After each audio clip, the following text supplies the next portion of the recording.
अनुसार भगवान विष्णु को इस सृष्टि का संचालक कहा जाता है, जो समय समय पर इस धरती पर अवतरित होते रहते हैं। जैसा कि हम और आप यह जानते हैं कि भगवान विष्णु के 9 अवतार हो चुके हैं और 10वें अवतार की हम सभी प्रतीक्षा में हैं।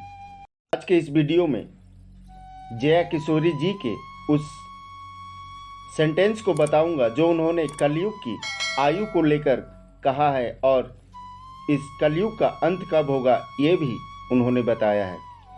इसलिए वीडियो को अंत तक देखें और लाइक, शेयर और सब्सक्राइब करना ना भूलें। जया किशोरी एक फेमस कथावाचक हैं जिनके लाखों फॉलोअर्स हैं। आज के इस घोर कलयुग में जया किशोरी जी व्यक्तियों को भगवान से जुड़ने का मार्ग दिखाती हैं। जैसा कि हम सभी जानते हैं कि हर युग की आयु निर्धारित रहती है। हिंदू शास्त्रों में सतयुग, त्रेता युग, द्वापर युग और कलयुग 4 युगों की बात कही गई है।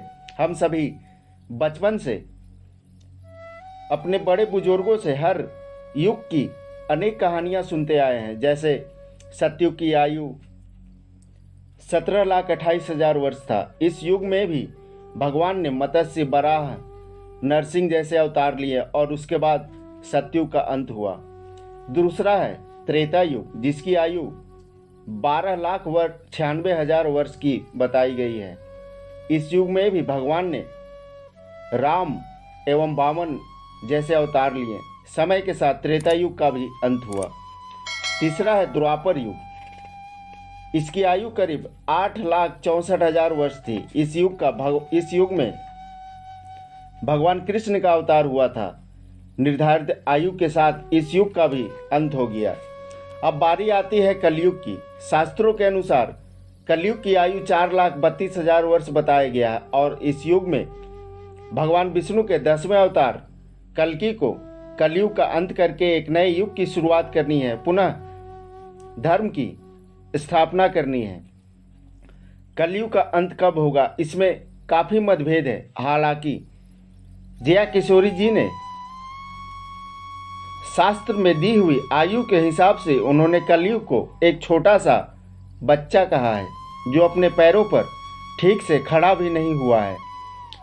उन्होंने अपनी एक कथा के दौरान यह कहा कि कलयुग अभी मात्र 5,000 वर्ष का ही हुआ है। अभी हम लोगों के पास काफ़ी समय है। अभी तो भारत में सत्संग और कथा का आयोजन होते रहते हैं। जब सत्संग कथाएं होना बंद हो जाएगा तब समझना कि घोर कलयुग आ गया है और अंत नज़दीक आ गया। परंतु शास्त्रों पुराणों में जो घोर कलयुग के लक्षण बताए गए हैं, आज बिल्कुल वैसा ही घटनाएं घटित हो रही हैं। कलयुग के उम्र और कलयुग में यानी कि अभी के जो हालात हैं, पाप, भ्रष्टाचार, अन्याय अपने चरम पर है। कई धर्मगुरुओं की राय भी भिन्न है। सभी की राय भिन्न होना स्वाभाविक सी बात है। इसलिए इसे कलयुग कहा गया है। इसलिए इस कलयुग में भजन, कीर्तन, सत्संग करते रहें। धन्यवाद।